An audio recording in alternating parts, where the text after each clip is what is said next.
Assalamualaikum warahmatullahi wabarakatuh. Perkenalkan, nama saya Sigit Priandoko, CGP Angkatan 7 dari SMP Negeri 3 Bandar, Kabupaten Batang, Jawa Tengah. Dengan fasilitator Ibu Dr. Anda Marina Dwi Marti Sunarsiwi dan pengajar praktek Bapak Soekarjo Budi Satrio SPD. Kali ini saya akan memaparkan aksi nyata modul 1.4 budaya positif. Berikut adalah rancangan tindakan untuk aksi nyata saya. Latar belakang. Murid tidak suka peraturan karena selama ini jika mereka melakukan pelanggaran maka akan mendapatkan hukuman dan cenderung akan mempermalukan dirinya. Tujuan aksi nyata saya yang pertama yaitu menciptakan murid yang merdeka dan disiplin diri yang kuat. Yang kedua adalah menumbuhkan budaya positif di sekolah dengan meyakini nilai-nilai kebajikan universal. Tolak ukur. Yang pertama yaitu terbentuknya keyakinan kelas melalui kegiatan kesepakatan kelas yang dilakukan wali kelas dan siswa. Yang kedua, siswa mampu menerapkan dan menjalankan keyakinan kelas yang telah dibuat. Lini masa tindakan. Langkah-langkah tindakan yang akan dilakukan. 1. Menghadap kepala sekolah untuk menjelaskan pentingnya penanaman budaya positif dan keyakinan kelas di sekolah serta meminta izin untuk mendesiminasikan bersama rekan guru. 2. Mengumpulkan rekan guru untuk melakukan desiminasi pemahaman materi budaya positif yaitu keyakinan kelas dan segitiga restitusi. 3. Berkoordinasi dan berkolaborasi dengan wali kelas untuk membuat keyakinan kelas di masing-masing kelas. 4. Memantau, merefleksi, dan mengevaluasi keyakinan kelas yang telah dibuat. Dukungan yang dibutuhkan. 1. Dukungan dari kepala sekolah, rekan guru, serta murid agar tindakan yang telah disusun dapat dilakukan secara lancar dan menyeluruh. 2. Sarana dan prasarana untuk menumbuhkan budaya positif di sekolah. 3. Orang tua dalam melakukan budaya positif. Berikut ini merupakan kegiatan desiminasi di sekolah mengenai pemahaman dan pengalaman budaya positif. Selamat menyaksikan. Assalamualaikum warahmatullahi wabarakatuh. Bapak Ibu guru yang saya hormati, pertama dan utama marilah kita panjatkan puji syukur kepada Allah SWT atas segala limpahannya sehingga pada pagi hari ini kita semua bisa berkumpul di ruang lab IPA dalam keadaan yang sehat. Salawat serta salam pada kasih pada junjungan kita Nabi Muhammad SAW yang kita tunggu-tunggu sahabatnya di yaumul akhir nanti. Amin Allahumma amin. Bapak Ibu semuanya, pada kesempatan pagi ini akan dilaksanakan desiminasi tentang budaya positif. Ya. Sebelumnya saya bacakan terlebih dahulu susunan acaranya sebagai berikut. Yang pertama pembukaan, dilanjutkan dengan penyampaian materi budaya positif, kemudian tanya jawab dan penutup. Bapak Ibu semuanya, marilah kita buka dengan pembacaan basmalah bersama-sama. Bismillahirrahmanirrahim. Kita lanjutkan acara berikutnya yaitu penyampaian materi tentang budaya positif yang akan disampaikan oleh yang terhormat Bapak Sigit Priandoko, Sarjana Pendidikan. Waktu dan tempat kami persilakan. Ya, Bismillahirrahmanirrahim. Assalamualaikum warahmatullahi wabarakatuh. Ya, pertama dan utama mari kita panjatkan puji syukur kepada Allah Subhanahu wa taala yang telah melimpahkan rahmat, hidayah serta inayahnya sehingga pada kesempatan hari ini kita bisa berkumpul dalam acara desiminasi guru penggerak modul 1.4 budaya positif. Serta tak lupa sholawat serta salam kita haturkan kepada junjungan Nabi Agung Muhammad SAW yang kita nantikan syafaatnya di yaumul akhir. Sebelumnya saya ucapkan terima kasih kepada Bapak Ibu guru dari SMP Negeri 3 Bandar yang sudah berkenan hadir dalam kegiatan desiminasi aksi nyata modul 1.4 mungkin di dalam kesibukannya, tapi sudah bisa menyempatkan waktunya sehingga kita bisa berkolaborasi dalam kegiatan hari ini. Ya, mungkin perlu Bapak Ibu ketahui bahwa di dalam kegiatan guru penggerak ini untuk modul 1 itu terbagi menjadi 4 modul, yaitu modul 1.1 yaitu tentang filosofi Ki Hajar Dewantara, dan modul 1.2 yaitu nilai dan peran guru penggerak, kemudian modul 1.3 yaitu visi guru penggerak, dan ini adalah modul 1.4 yaitu budaya positif. Ya, langsung saja ya. Ya. Di sini saya akan memaparkan yaitu penyebaran pemahaman dan pengalaman penerapan budaya positif. Ya. Selamat datang para guru hebat.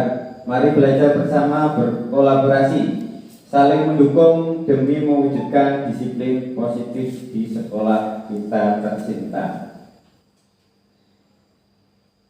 Yang pertama yaitu konsep utama budaya positif. Nanti di dalamnya saya akan menjelaskan tentang konsep. Nah, ini. Yang pertama adalah perubahan paradigma belajar. Yang kedua adalah disiplin positif. Yang ketiga adalah motivasi perilaku manusia. Yang keempat adalah kebutuhan dasar manusia. Kelima adalah posisi kontrol restitusi. Keenam adalah keyakinan kelas, dan yang terakhir ada 7 adalah segitiga restitusi. Saya nanti akan menjelaskan satu persatu. Yang pertama adalah perubahan paradigma belajar. Mungkin Bapak Ibu sudah mengetahui ya bahwa untuk kelas 7 ini sudah menggunakan kurikulum Merdeka. Jadi di sini perubahan paradigma belajar yaitu pembelajaran dengan paradigma baru dirancang berdasarkan prinsip pembelajaran yang berdiferensiasi. Apa itu berdiferensiasi? Nanti bisa ditanyakan. Sehingga setiap siswa belajar sesuai dengan kebutuhan dari tahap perkembangan untuk mewujudkan profil pelajar Pancasila. Ya. Untuk profil pelajar Pancasila di sini ada 6 dimensi. Yang pertama adalah bertakwa, beriman dan bertakwa kepada Tuhan Yang Maha Esa dan berakhlak mulia. Yang kedua adalah berkebinekaan global. Yang ketiga adalah gotong royong. Yang keempat adalah kreatif. Yang kelima adalah bernalar kritis, dan yang terakhir adalah mandiri. Itu adalah dimensi-dimensi untuk profil pelajar Pancasila. Berikutnya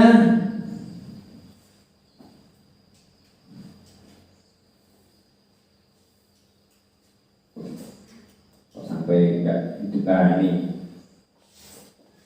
Ini sudah jalan tapi di slide-nya belum jalan.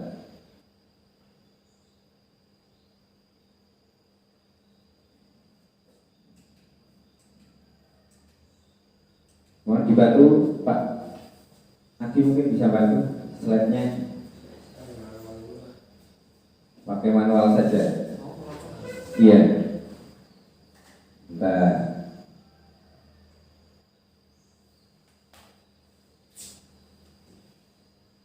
Gak masuk.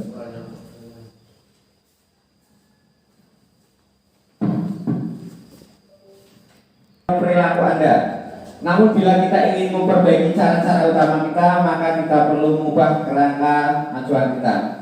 Ubahlah bagaimana Anda melihat dunia, bagaimana Anda berpikir tentang manusia. Ubahlah paradigma Anda, skema pemahaman dan kejelasan aspek-aspek tertentu tentang realitas. Berikutnya yaitu disiplin positif. Dalam rangka menciptakan lingkungan positif, salah satu strategi yang perlu kita tinjau kembali adalah penerapan disiplin di sekolah kita. Apakah telah efektif Apakah masih perlu ditinjau kembali? Apa sesungguhnya arti dari disiplin itu sendiri? Ya. Berikutnya, makna dari kata disiplin. Ya. Jadi ketika mendengar kata disiplin, apa yang terbayang di benak Anda? Apa yang terlintas di pikiran Anda? Kebanyakan orang atau bapak ibu guru akan menghubungkan kata disiplin dengan tata tertib. Kemudian teratur, kepatuhan pada peraturan. Kata disiplin juga sering dihubungkan dengan hukuman. Kemudian padahal sesungguhnya berbeda, karena belajar tentang disiplin positif tidak harus dengan memberi hukuman. Justru itu adalah salah satu alternatif terakhir dan bila perlu tidak digunakan sama sekali. Makna disiplin. Disiplin dimaknai menjadi sesuatu yang dilakukan seseorang pada orang lain untuk mendapatkan kepatuhan. Kemudian menurut Ki Hajar Dewantara, di mana ada kemerdekaan, disitulah harus ada disiplin yang kuat. Sesungguhnya pun disiplin itu bersifat self disiplin, yaitu kita sendiri yang mewajibkan kita dengan sekeras-kerasnya. Tapi itu sama saja, sebab jikalau kita tidak cakap melakukan self disiplin, wajiblah penguasa lain yang mendisiplinkan diri kita. Dan peraturan demikian itulah harus ada di dalam suasana yang merdeka. Jadi mungkin ketika melihat kondisi anak didik kita atau murid-murid kita, kata disiplin masih menjadi sesuatu momok yang harus mereka jalani. Karena apa? Di situ ada hukuman. Nah, ketika mereka tidak bisa disiplin, maka peraturanlah yang akan mendisiplinkan mereka. Ya, itu salah satunya.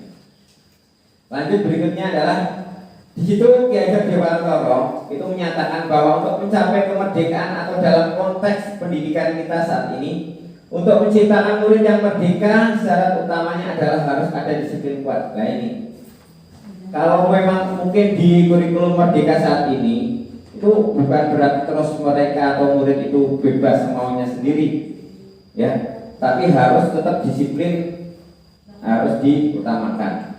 Disiplin yang dimaksud di sini adalah disiplin diri, tumbuh dari kesadaran dirinya sendiri, ya, yang memiliki motivasi internal, ya, dari dalam. Kemudian jika kita tidak memiliki motivasi internal atau dari siswa itu tidak ada motivasi internal untuk disiplin, maka memerlukan pihak lain yang untuk mendisiplinkan. Di sini adalah melalui sekolah, ya, yang berasal dari luar.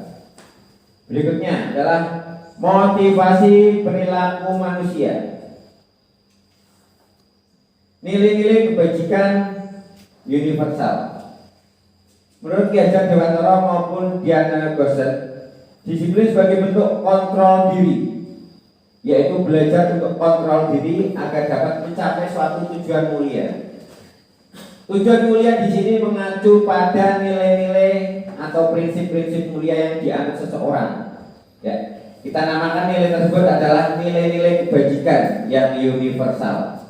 Mungkin Bapak Ibu tanya, itu nilai-nilai universal atau nilai-nilai kebajikan universal itu yang seperti apa? Nah, ini contoh-contoh nilai-nilai kebajikan universal. Yang pertama adalah toleransi, rasa hormat, integritas, mandiri, menghargai, antusias, empati, keingintahuan, kreativitas, kerjasama, percaya diri, komitmen, dan masih banyak yang belum tertulis di sini. Masih banyak, ya, nilai-nilai kebajikan yang lainnya.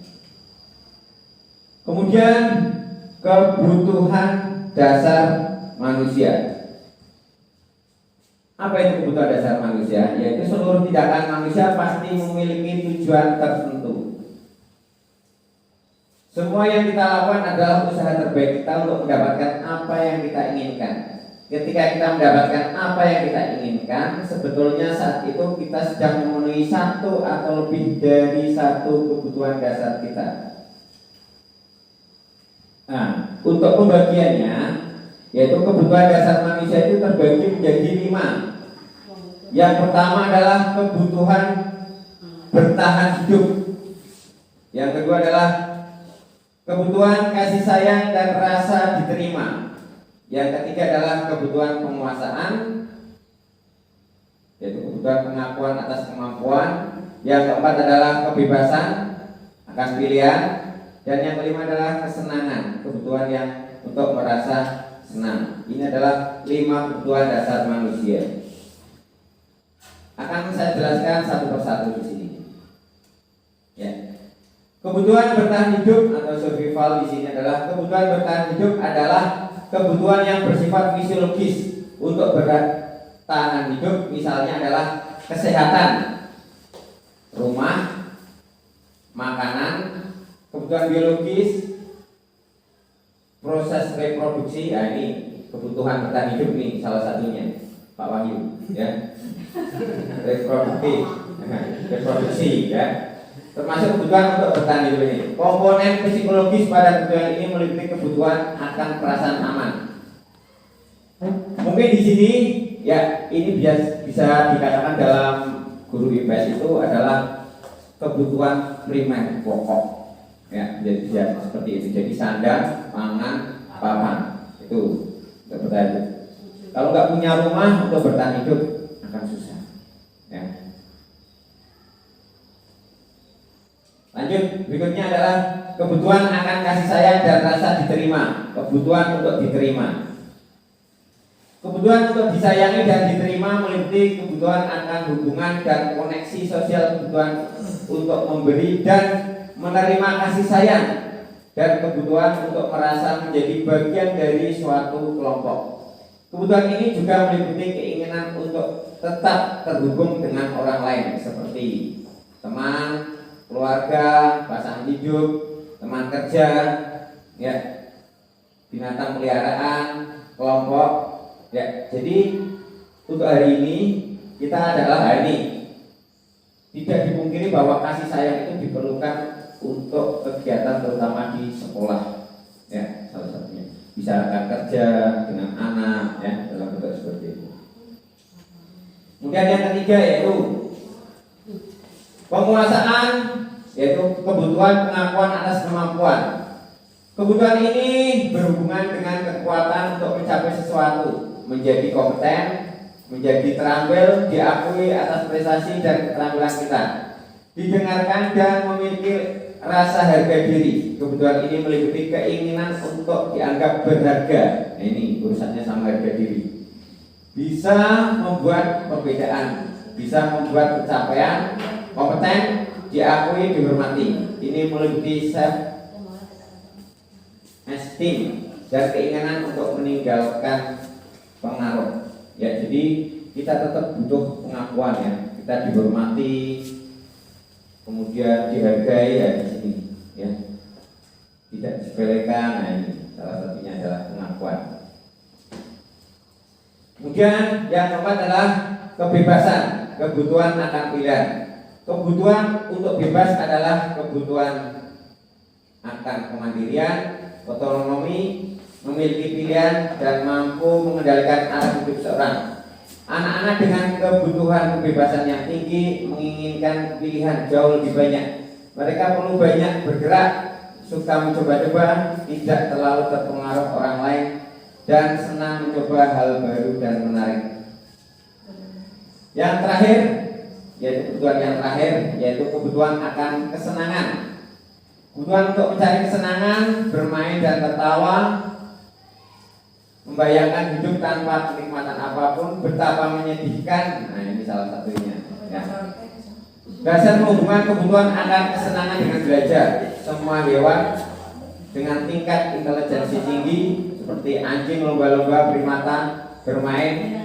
Saat mereka bermain, mereka akan mempelajari. Itu adalah tentang kesenangan. Maksudnya ini kan hewan-hewan akan belajar intelijensi. Ya, ini kan yang bisa mempelajari rata-rata ini adalah hewan-hewan yang mempunyai intelijensi tinggi seperti anjing, lumba-lumba, primata. Ya. Berikutnya teori motivasi, hukuman, dan penghargaan atau restitusi. Nah, ini sangat penting. Ini yang bisa diterapkan di sekolah. Ya. Mungkin selama ini Bapak Ibu pasti paham apa itu hukuman, apa itu konsekuensi. Yang mungkin Bapak Ibu baru adalah ini, restitusi. Restitusi itu apa? Nah, ada 3 yang nanti akan saya jelaskan di sini. Yang pertama adalah hukuman. Hukuman itu adalah bersifat satu arah dari pihak guru memberikan dan murid hanya menerima. Jadi guru itu cuma memberikan hukuman. Kamu saya suruh untuk berdiri di depan, itu bersifat hukuman, jadi seperti itu. Jadi cuma satu arah dari guru ke siswa. Kemudian konsekuensi. Konsekuensi itu adalah dibuat oleh pihak guru atau sekolah dan murid sudah mengetahui sebelumnya atas konsekuensi yang akan diterima bila ada pelanggaran. Misalkan saja Pak Adi, misalkan saja kamu berangkat jam berapa? Jam 7.15 Pak. Konsekuensinya apa? Nah, jadi yang terlambat, konsekuensinya misalkan membersihkan lingkungan sekitar halaman, itu adalah konsekuensi. Tapi itu sudah masuk dalam peraturan. Jadi peraturan itu harus jelas, ya. Kemudian restitusi sendiri apa? Nah, yang nanti akan kita bahas lebih mendalam adalah restitusi. Restitusi adalah proses menciptakan kondisi bagi murid untuk memperbaiki kesalahan mereka sehingga mereka bisa kembali pada kelompok mereka dengan karakter yang lebih kuat. Sekali lagi, restitusi adalah proses menciptakan kondisi bagi murid untuk memperbaiki kesalahan mereka sehingga mereka bisa kembali pada kelompok mereka dengan karakter yang lebih kuat. Itu adalah restitusi. Nah, ini perbedaan antara ketiganya. Yang pertama hukuman, ya, identitas gagal ini. Kalau hukuman itu berarti identitas gagal. Sesuatu yang menyakitkan harus terjadi. Identitas suksesnya di sini adalah ada konsekuensi dan restitusi. Konsekuensi, semua sesuatu harus terjadi. Restitusinya adalah merupakan pilihan. Nanti akan saya jelaskan lebih detailnya untuk bab selanjutnya.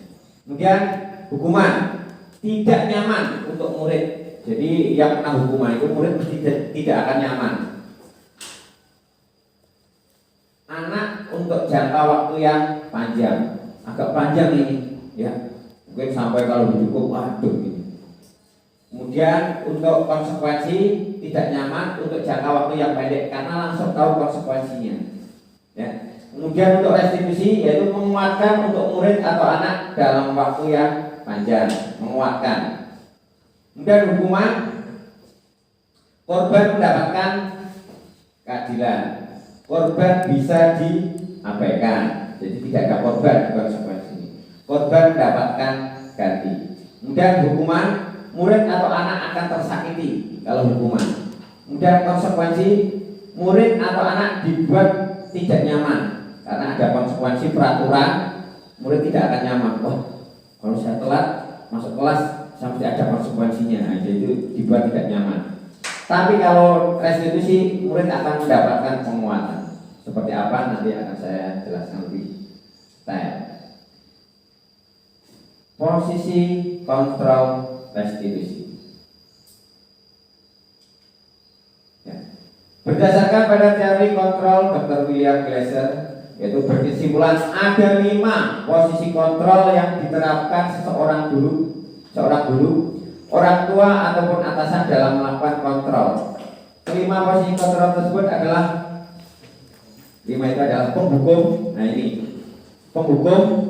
Yang kedua adalah pembuat rasa bersalah. Ketiga adalah teman. 4 adalah pemantau dan kelima adalah manajer. Ya, jadi 5 posisi kontrol. Nanti Bapak Ibu guru itu di posisi yang mana?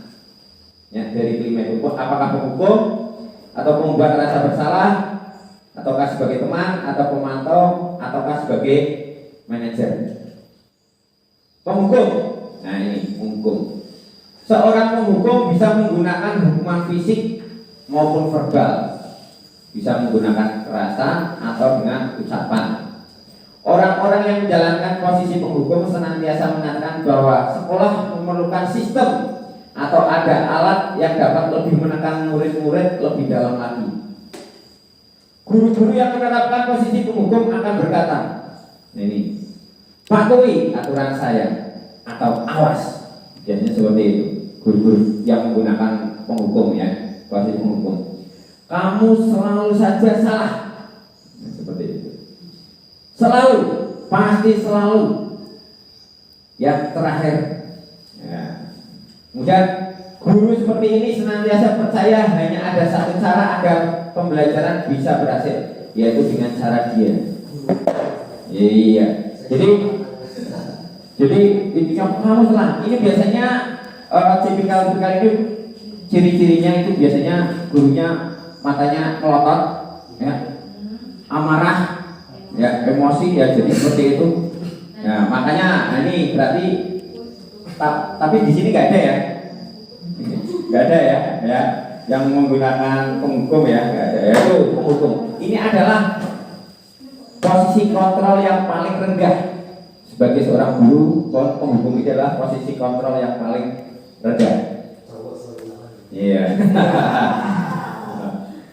Berikutnya, ini posisi kontrol yang kedua adalah pembuat merasa bersalah.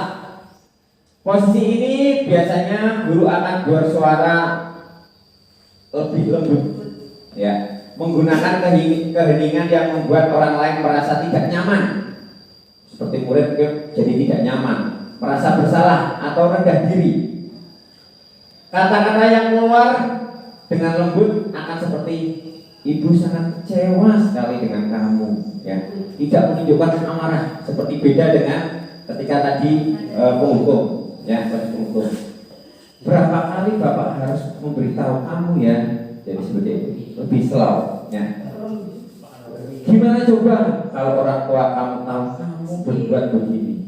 Ini adalah pembuat. Kemudian di posisi ini murid akan memiliki penilaian diri yang buruk tentang diri mereka sendiri. Jadi murid itu dibuat merasa bersalah oleh bapak ibu guru. Di sini ada bapak ibu guru yang menggunakan posisi ini. Ya, jadi dengan kata-kata yang lembut. Ini adalah posisi kontrol yang kedua. Ya, lebih tinggi dibandingkan penghukum. Jadi biasanya ibu-ibu ini ya pendekatannya seperti ini. Banyakan. Tapi di sini masih ada biasanya. Ya. Berikutnya, ini posisi kontrol yang ketiga yaitu sebagai teman.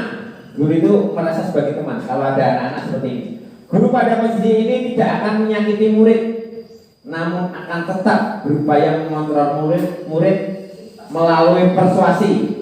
Ya, pendekatan. Posisi teman pada guru bisa negatif atau positif. Positif di sini adalah berupa hubungan baik yang terjalin antara guru dan murid.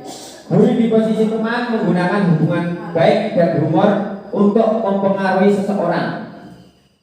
Apa-apa kata-kata yang digunakan apa saja ini? Mereka akan berkata, ayo bantulah demi bapak ya anak-anak. Misalkan seperti. Atau mungkin kalau ibu-ibu, ayo bantulah demi ibu ya. Nah, seperti ini. Berikutnya, ayo ingat, tidak bantuan bapak selama ini, ya. Ya sudah, kali ini tidak apa-apa. Nanti ibu bantu bereskan. Ya, itu ya. Itu kita sebagai teman, seolah-olah kita sebagai teman dengan murid. Jadi posisi kontrol yang ketiga. Ya, Bu Ilma ini mungkin ya. Ya. Hal negatif dari posisi teman adalah bila suatu saat guru tersebut tidak membantu, maka murid akan kecewa dan berkata, saya pikir bapak atau ibu teman saya. Ini negatifnya. Murid merasa dikecewakan dan tidak mau lagi berusaha. Hal lain yang mungkin timbul adalah murid hanya akan bertindak untuk guru tertentu dan tidak untuk guru lainnya. Nah ini biasanya seperti itu. Misalkan Pak Adi dia sebagai teman bagi anak-anak kelas 7A, akrab, humor, ya. Tapi ketika siswa dia akrab, negatifnya apa? Siswa itu cuma mau kalau sama Pak Adi, diperintah Pak Adi. Kalau guru yang lain nggak mau, ya itu ya. Jadi itu adalah posisi kontrol teman. Jadi ada positif, ada negatifnya. Nah, yang keempat adalah posisi pemantau. Memantau berarti mengawasi. Pada saat kita mengawasi, kita bertanggung jawab atas perilaku orang-orang yang kita awasi. Posisi pemantau berdasarkan pada peraturan-peraturan dan konsekuensi. Dengan menggunakan sanksi konsekuensi, kita dapat memisahkan hubungan pribadi kita dengan murid sebagai seorang yang menjalankan posisi pemantau. Pertanyaan-pertanyaan yang diajukan seorang pemantau adalah peraturannya apa? Ya, apa yang telah kamu lakukan? Sanksi atau konsekuensinya apa? Ya. Seorang pemantau sangat mengandalkan penghitungan, catatan, data yang dapat digunakan sebagai bukti atas perilaku seseorang. Posisi ini akan menggunakan stiker, slip catatan, dan tak cek. Posisi pemantau sendiri berasal dari teori stimulus respon yang menunjukkan tanggung jawab guru dalam mengontrol murid.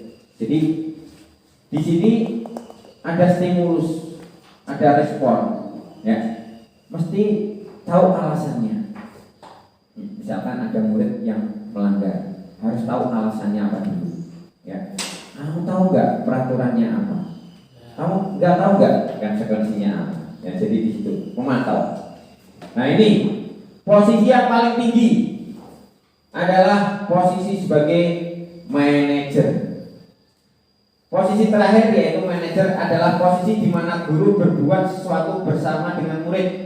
Mempersilahkan murid mempertanggungjawabkan perilakunya, mendukung murid agar dapat menemukan solusi atas permasalahannya sendiri. Seorang manajer telah memiliki keterampilan di posisi taman maupun teman, ya posisi teman maupun pemantau. Dan dengan demikian bisa jadi di waktu-waktu tertentu kembali kepada dua posisi tersebut bila diperlukan. Tetap kita membutuhkan posisi teman dan pemantau, ya, walaupun itu di manajer melihat kondisi.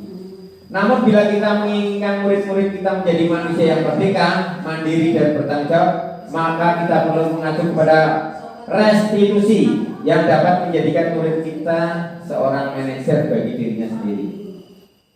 Di manajer, murid diajak untuk menganalisis kebutuhan dirinya,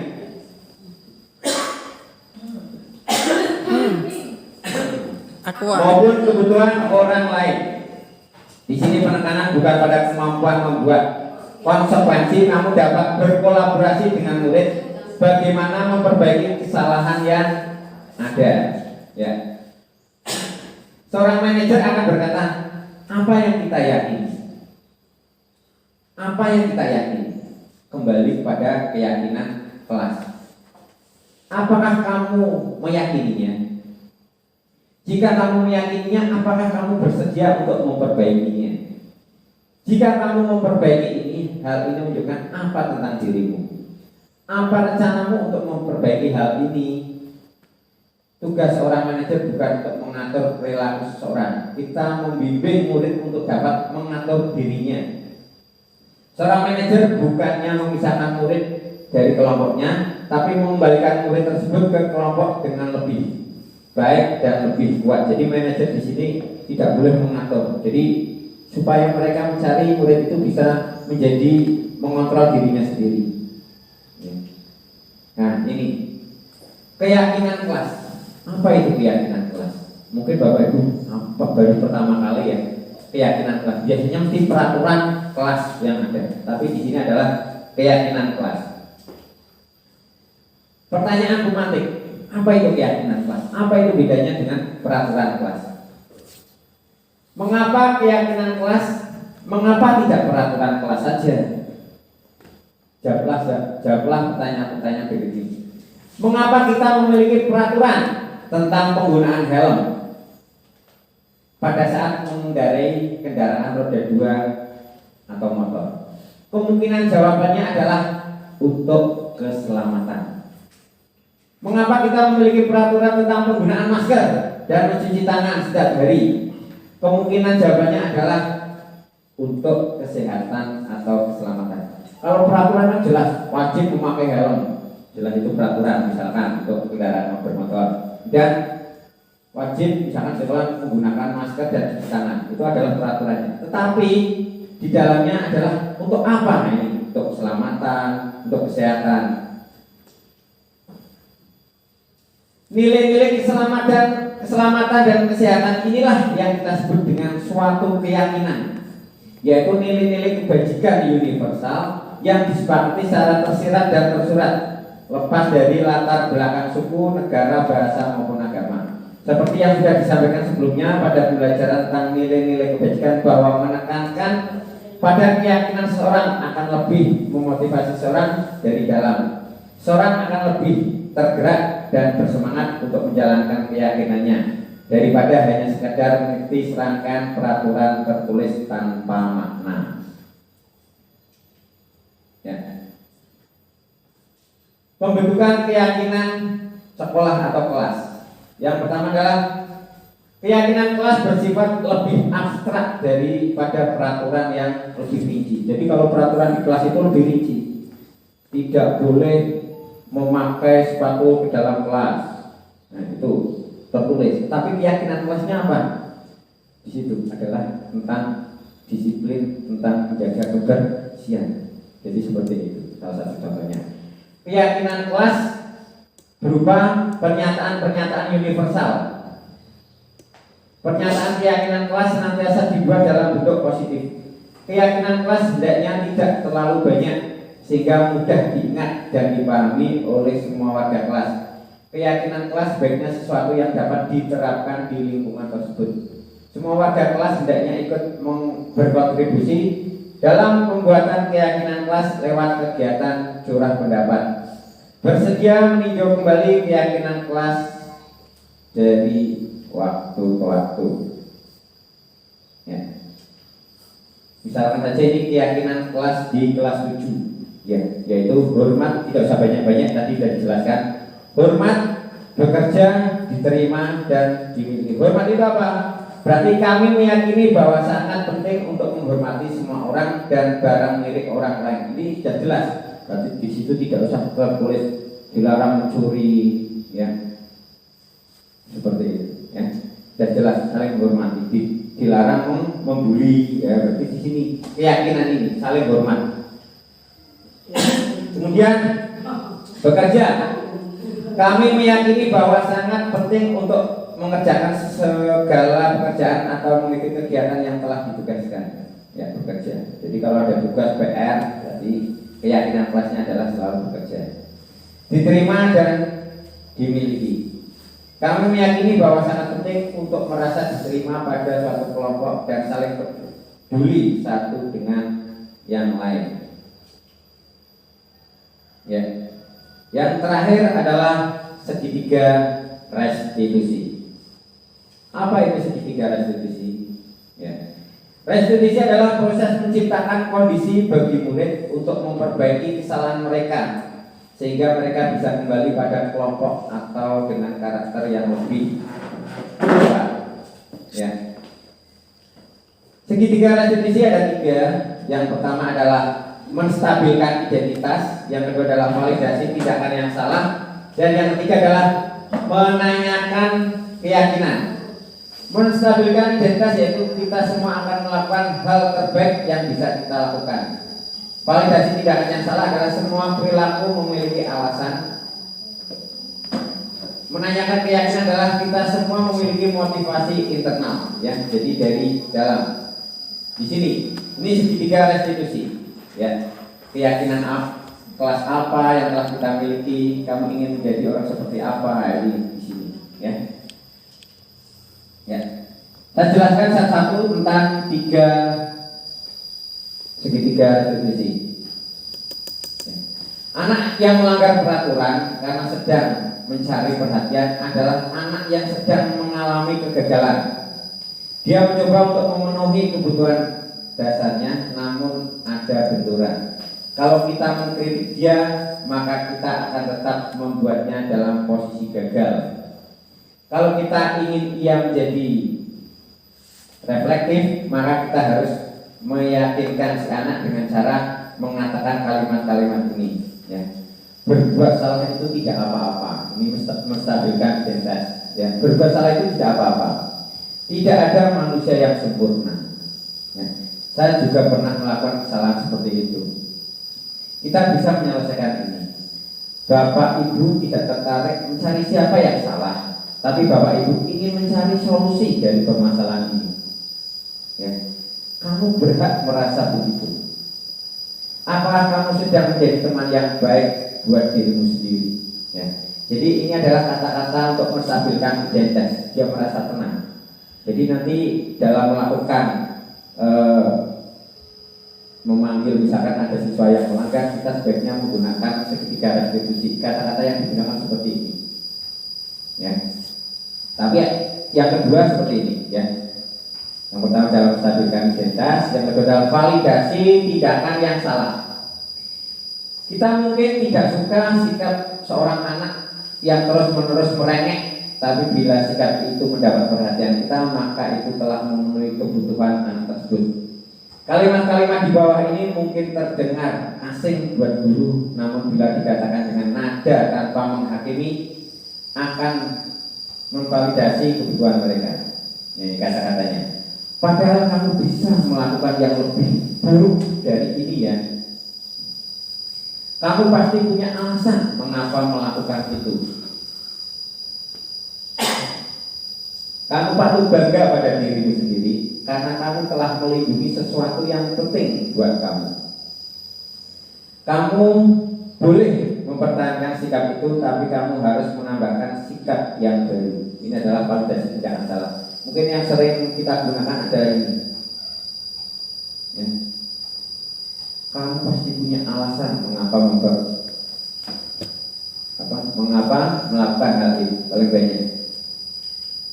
Kemudian yang ketiga adalah menanyakan keyakinan. Ketika identitas sukses telah berhasil langkah pertama dan tidak laku yang salah, kemudian telah divalidasi langkah kedua, maka anak akan siap untuk dihubungkan dengan nilai-nilai yang dia percaya dan berpindah menjadi orang yang dia inginkan. Pertanyaan-pertanyaan di bawah ini menghubungkan keyakinan anak dengan keyakinan kelas atau keluarga. Kata-katanya seperti ini. Apa yang kita percaya sebagai kelas atau keluarga? Apa nilai-nilai umum yang kita telah sepakati? Apa bayangan kita tentang kelas yang ideal? Kamu mau jadi orang seperti apa? Ini adalah menanyakan keyakinan kelas, ya. Sebelum ke terima kasih, saya akan putarkan video bagaimana cara atau tentang keyakinan kelas, ya. Ini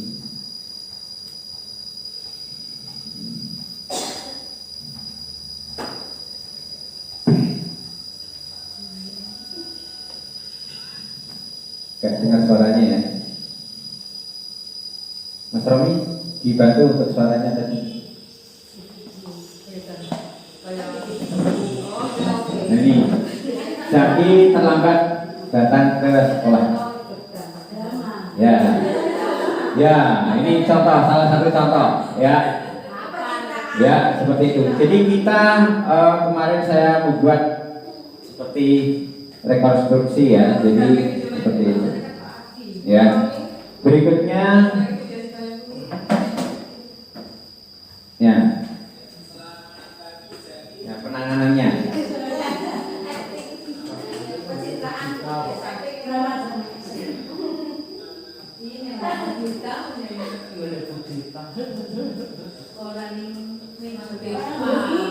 Ini adalah contoh, ya.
Ya,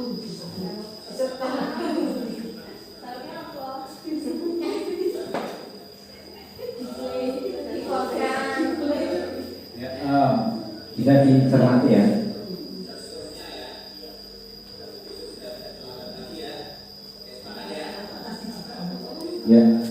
Ya, dari video tadi apa yang bisa Ibu simpulkan? Yang pertama adalah kita menanyakan ya, jadi tidak langsung memberi hukuman. Jadi alasannya apa dulu, ya.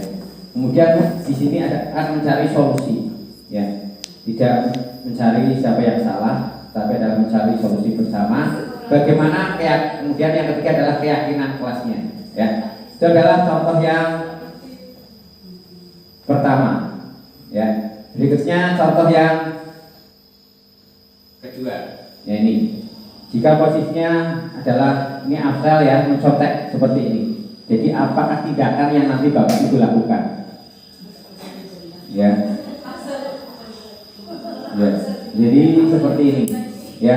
Jadi kalau nanti Bapak Ibu menemukan siswa tidak harus Afsal ya, siswa ya. Ya. Jadi ada siswa yang mengetek. Nah, nanti apa yang harus dilakukan? Bukan sebagai penghukum tadi, tetapi adalah melakukan dengan cara segitiga restitusi. Ya. Caranya seperti apa? Nah ini caranya seperti apa? Kita lihat, kita perhatikan.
Ya, jadi di sini kita menggunakan segitiga restitusi 3 langkah. Ya, kita harus bisa menstabilkan identitas. Ya, jadi anak itu mesti punya alasan kenapa dia melakukan kesalahan itu. Ya, kemudian yang kedua adalah dia pasti punya keyakinan kelas. Ya, punya keyakinan kelas yang harus dia lakukan. Ya, tidak boleh megah, dan solusi bagaimana dia untuk langkah selanjutnya. Mungkin itu pemaparan daya positif dari saya. Terima kasih. Saya akhiri. Wassalamualaikum warahmatullahi wabarakatuh.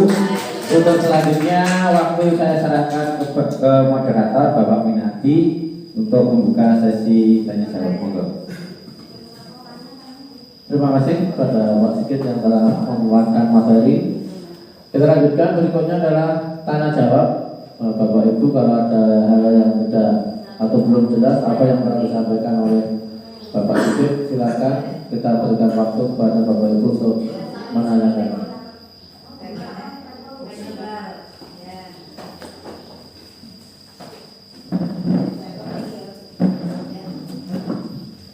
Terima kasih atas apa yang diberikan kepada saya. Perkenalkan saya nama Dini pada moderator, saya akan menanyakan seperti ini, Pak. Tadi ketika si pemaparan pada saat menyampaikan materi itu disebutkan ada istilah disiplin positif. Sehingga kalau menurut saya, kalau disiplin positif, menurut saya kata disiplin itu sudah baik. Tetapi ketika ada disiplin positif, apakah itu ada berarti kata disiplin negatif, dan apakah disiplin itu berarti tidak selalu baik? Terima kasih, itu pertanyaan saya yang pertama. Kemudian pertanyaan saya yang kedua, kalau yang saya lihat kebanyakan waktu itu ketika istilahnya memberikan sebuah hukuman kepada murid itu, kebanyakan kalau murid itu nanti merasa sakit hati atau mungkin kecewa. Bagaimana cara Anda dalam hal ini sekiranya dibuat murid itu tidak merasa bersalah gitu. Jadi tidak kecewa, karena yang saya lihat secara real ketika menjumpai atau menemukan siswa yang itu bersalah atau melanggar peraturan, itu pasti cara memperlakukan siswa atau diadakan siswa itu pasti yang pertama adanya tinggi atau menaklukkan anak-anak itu. Nah, ketika siswa itu baru merasa bersalah, yaitu guru mungkin barangkali sudah merasa, oh ini aku betul-betul bersalah. Padahal menurut Anda tadi sudah sangat baik pemaparannya, jangan merasa itu murid merasa bersalah. Terima kasih atas hasilnya. Saya kembalikan ke moderator. Terima kasih untuk penanya. Kita langsung saja kepada Pak Sigit untuk menjawab. Ya, tadi pertanyaan pertama, disiplin itu baik, tapi ada disiplin positif dan disiplin negatif. Saya jelaskan di sini, mungkin bisa dilihat. Yang namanya disiplin, Nah, makna disiplin itu adalah untuk kata menertibkan, membuat seseorang itu patuh dengan aturan. Ya. Jadi kalau disiplin itu negatif, saya rasa tidak ada. Ya. Cuma nanti efeknya bagi siswa yang melanggar itu akan menjadi tidak nyaman karena dia berperilaku tidak sesuai dengan peraturan atau tidak disiplin. Jadi kalau tujuan disiplin itu mesti baik. Ya, itu ya. Seperti tadi ya, dalam rangka menciptakan lingkungan positif. Jika kita akan menciptakan lingkungan yang positif, salah satu strateginya adalah penerapan disiplin. Kalau disiplin itu tidak ada, maka jelas ya tidak akan terciptakan lingkungan yang positif. Ya, makanya ini disiplin itu akan menciptakan lingkungan yang positif dan efektif untuk pembelajaran. Kemudian pertanyaan yang kedua, kalau misalkan ada siswa yang bersalah, kemudian kita marah-marah sama, berarti kan tadi kita sudah mengenal 5 posisi kontrol. Kita berada di posisi yang mana? Kalau kita menjadi seorang guru yang menerapkan posisi sebagai penghukum, mata melotot, main tangan, ya, membentak-bentak, ya, itu adalah kita memposisikan diri sebagai posisi guru yang posisi penghukum. Jadi ini nanti akan apa efeknya? Anak akan tersakiti, baik secara verbal maupun tindakan. Ya, jadi efeknya, dan ini akan berakibat lama. Jadi seorang yang dipukul atau yang mungkin diucapkan oleh guru mesti dia akan efeknya akan selalu membekas. Ini akan butuh waktu yang lama.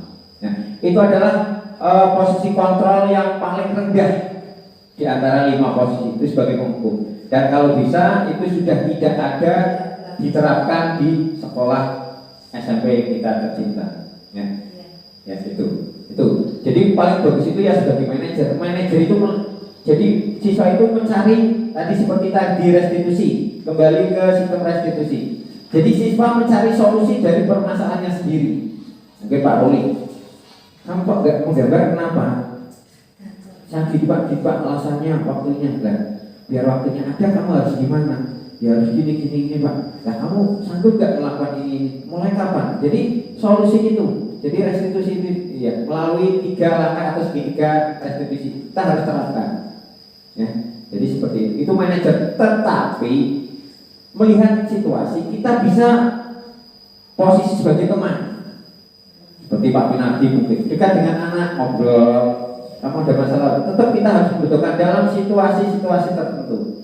Kita juga bisa sebagai pemantau, posisi sebagai pemantau. Jadi ngamati, ada data, kita punya data, kamu terlambat sekian, jadi ada bukti. Kamu tidak mematuhi peraturan, ya, sebagai pemantau, ada datanya. Jadi, tapi yang paling bagus adalah sebagai manajer, ya, memanage anak mencari solusi dari permasalahannya sendiri. Mungkin itu. Mungkin ada lagi pertanyaan, monggo Pak Ruli. Assalamualaikum warahmatullahi wabarakatuh.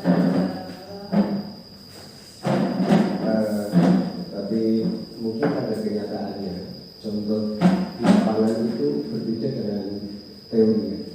Saya mengalami sendiri. Contohnya saya ada anak ini salah itu ngomong halus itu malah saya dibentak-bentak. Seperti itu. Ada yang seperti itu. Terus kemarin yang seperti Andika itu ya, dengan cara yang halus, kalau masalah halus seperti itu coba terus sampai berkali-kali seperti itu dengan atau ngomong baik-baiknya, bahkan Pak Min juga sudah ngomong, Pak Mas juga sudah sempat ngomong juga, kayaknya ada seperti itu, sehingga kemudian ketika ada Pak Adi dengan tegas menggunakan teknik guru sebagai penghukum itu malah beda. Nah, jadi menurut saya itu tergantung dari situasi yang dihadapi. Ketika di lapangan tidak bisa disamakan misalnya, karena karakter anak sendiri kan berbeda-beda. Jadi ada anak yang memang bisa diajak ngobrol seperti itu, ada yang anak yang mungkin yang perlu untuk ditegasi seperti itu, atau bahkan mungkin kalau perlu kalau orangnya seperti itu dicuekin seperti itu. Kadang-kadang seperti itu, karena dengan tadi yang didiamkan seperti itu kan merasa. Jadi menurut saya tergantung di lapangan sedikit. Kalau saya ya memberi pendapat saja. Itu. Terima kasih. Assalamualaikum warahmatullahi wabarakatuh.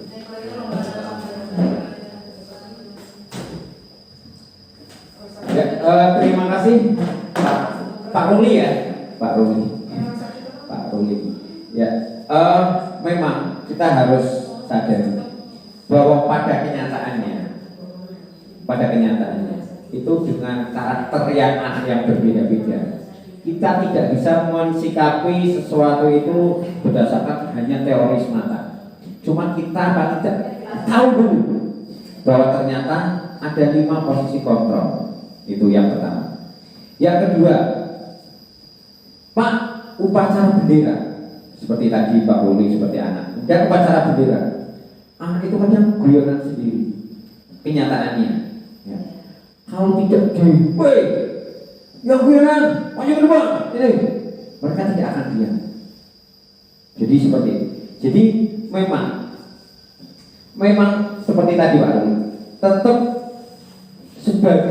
sebagai istilahnya untuk menegaskan suatu peraturan itu harus tetap ini diperlukan. Tetapi dalam penanganan anak ini paling tidak bisa dihindari. Karena apa? Karena ini akan membuat luka atau menyakiti dalam waktu yang lama tetap. Tapi untuk peraturan tetap harus kita laksanakan. Ya. Kemarin itu ada satu guru yang tanya, Pak, ternyata peraturan yang efektif adalah peraturan yang harus dengan ketegasan. Kalau nggak tegas, anak kadang takut, ya. Anak kadang tidak melaksanakan. Kenapa itu bisa terjadi? Karena dari sebelum-sebelumnya, mungkin sejak tahun dulu itu sudah diterapkan, sehingga akhirnya membekas. Contoh, anak berangkat sekolah terlambat, yang terlambat push up 50 kali, sehingga anak yang lihat pun, waduh, aku terlambat push up 50 kali nih, jangan sampai terlambat. Itu dari dulu seperti itu. Upacara terlambat suruh maju ke depan, upacara. Itu adalah penegasan supaya kita tidak melanggar disiplin. Tetapi itu memang model-model dahulu dan itu masih diterapkan. Nah, dengan adanya kegiatan atau guru penggerak, dibukalah wacana bahwa ternyata itu tidak hanya sebagai penghukum, tidak ada yang merasa bersalah, tidak supaya merasa bersalah, tidak hanya sebagai teman, ternyata ada pemantau dan manajer posisi, ya. Jadi itu. Jadi kalau memang bisa kita menggunakan manajer, kita menggunakan manajer. Tetapi itu memang berat karena dengan berbagai karakter yang ada pada siswa. Itu Pak Roli ya. Jadi seperti itu. Terima kasih. Cukup? Cukup? Ya. Terima kasih. Waktu saya kembalikan ke moderator. Terima kasih Bapak Ibu semuanya. Acara pada pagi hari ini pemaparan dari Bapak Sigit sudah selesai. Semoga bermanfaat bagi kita semua. Marilah kita tutup dengan doa bersama-sama. Assalamualaikum warahmatullahi wabarakatuh. Waalaikumsalam warahmatullahi wabarakatuh. Jami'an selaku Kepala Sekolah dari Bapak Sigit Prihandoko memberikan apresiasi atas kegiatan pengimbasan, diseminasi, dan presentasi budaya positif pada tugas guru penggerak. Semoga bisa diterapkan di SMP kita, SMP Negeri 3 Bandar. Semangat Pak Sigit, jangan kasih kendor. Bismillahirrahmanirrahim. Saya Bapak Minardi, rekan kerja dari Bapak Sigit Prihandoko. Saya sangat mengapresiasi kegiatan pengimbasan diseminasi untuk tugas guru penggerak tentang budaya positif. Semoga Pak Sigit bisa menularkan kepada teman-teman yang lain untuk menyusul kegiatan guru penggerak.